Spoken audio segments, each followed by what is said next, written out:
हम लोग बात कर रहे थे कंडीशन जो कि स्प्लिटिंग फील्ड एनर्जी के बारे में होती है। तो फिर इसमें हम लोग ये देख रहे थे कि हमारा जो अगर हमारा लैम्डा नॉट जो है वो अगर हमारा पी से कम होता है, लेकिन पेयरिंग एनर्जी मेरी ज़्यादा होती है। तो जब एनर्जी ज़्यादा होती है तो ऑब्वियसली हमारे ईजी की ज़्यादा एनर्जी होती है, तो वो हमारा इलेक्ट्रॉन वहाँ जाएगा। हम लोग इसे ऐसे भी समझ सकते हैं कि हम लोग की जो स्प्लिटिंग एनर्जी वो इस केस में कम है। अब स्प्लिटिंग एनर्जी कम है तो जो हमारे जो डीजेनरेट ऑर्बिटल्स थे हमारे वो कम स्प्लिट हुए होंगे, लेकिन T2G यहाँ पे और EG यहाँ पे, तो EG हमारे पास में है तो इलेक्ट्रॉन्स वहाँ पे जंप करके जल्दी चला जाएगा। तो इसलिए हमारा जब भी लैम्डा नॉट से पी ज़्यादा होता है, पेयरिंग एनर्जी ज़्यादा होती है, तो EG में इलेक्ट्रॉन जाता है। फोर्थ इलेक्ट्रॉन की बात कर रही हूँ।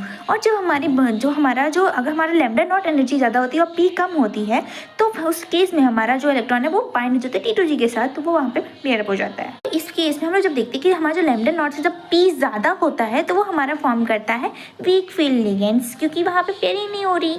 ठीक है, तो पेयरिंग कौन करवाता है? हमारे स्ट्रॉन्ग फील्ड लिगेंड्स करवाते हैं ना, तो इस वजह से तो इसलिए हम वीक फील्ड लिगेंड्स कहते हैं, उसे हाई स्पिन कॉम्प्लेक्सेस कहते हैं, क्योंकि EG जो होता है उसकी एनर्जी कैसी होती है? हाई होती है ना, तो हाई स्पिन कॉम्प्लेक्स हो गया। अब हम लोग बात करते हैं कि इसकी लैम्डा नॉट जब ग्रेटर देन पी होता है हमारा, तो लैम्डा नॉट की एनर्जी ज़्यादा है, तो वो हमारा क्या हो जाएगा कि हमारा उसमें वो पेयरिंग करवा देगा। पेयरिंग करवा देगा तो फिर हमारे, अब यहाँ पे हमें इस चीज़ से लिंक नहीं करनी, वो पेयरिंग करवा तो पेयरिंग एनर्जी ज़्यादा चाहिए। नहीं, स्प्लिटिंग एनर्जी हमारी जब ज़्यादा होगी तभी T2G में हमारे फोर्थ इलेक्ट्रॉन आएगा और वो हमारा फॉर्म करेगा क्या? वो हमारा फॉर्म करेगा स्ट्रॉन्ग फील्ड कॉम्प्लेक्स।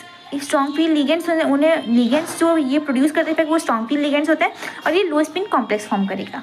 हमारी जो कैलकुलेशन है वो ये दिखाती है जो D4 से D7 कोऑर्डिनेशन एंटिटीज होते हैं वो ज़्यादा स्टेबल होते हैं हमारे स्ट्रॉन्ग फील्ड में as compare to weak field cases. बात करते हैं crystal field splitting in tetrahedral coordination entities, तो उसमें कैसे होती है क्रिस्टोफर, वो भी देख लेते हैं। Tetrahedral coordination entity formation, the D orbital की जो स्प्लिटिंग होती है इन्वर्टेड, वो उल्टी हो जाती है कैसे थोड़ी ना, वो लगेगा। तो इसमें ऐसा होता है कि हमारा जो T2G था हमारा और हमारे नीचे था और EG जो था हमारा ऊपर था। किस केस में? ऑक्टाहेड्रल के केस में। T2G में हमारे कितने ऑर्बिटल्स थे? 3 थे और EG में कितने थे? हमारे 2 थे। अब यहाँ पे क्या हो जाता है, टेट्राहेड्रल में हमारा ये हो जाता है कि हमारा जो EG लेवल होता है वो नीचे होता है और उसमें हमारे 2 ऑर्बिटल्स होते हैं, और T2G लेवल हमारा ऊपर होता है, उसमें हमारे 3 ऑर्बिटल्स होते हैं। यहाँ पे जो D ऑर्बिटल की स्प्लिटिंग होती है वो स्मॉल होती है as compare to octahedral field splitting.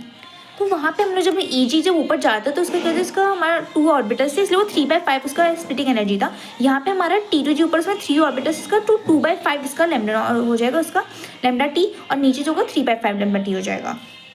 और अगर हमारा फॉर द सेम मेटल, अगर हमारा मेटल सेम है और उसके लिगेंड्स भी सेम है, तो जो मेटल और लिगेंड का डिस्टेंस होता है उसे हम लैम्डा T = 4/9 लैम्डा O से भी दिखा सकते हैं। हमें दिख रहा है कि हमारा जो लैम्डा नॉट है वो ऑलरेडी हमारा बहुत छोटा ही है, लाइक मतलब क्या कहते हैं, consequently orbital splitting energies are not sufficiently large for forcing pairing. यहाँ पे पेयर नहीं होता, इसलिए लो स्पिन कॉन्फिगरेशन नहीं एग्जिस्ट करते मोस्टली।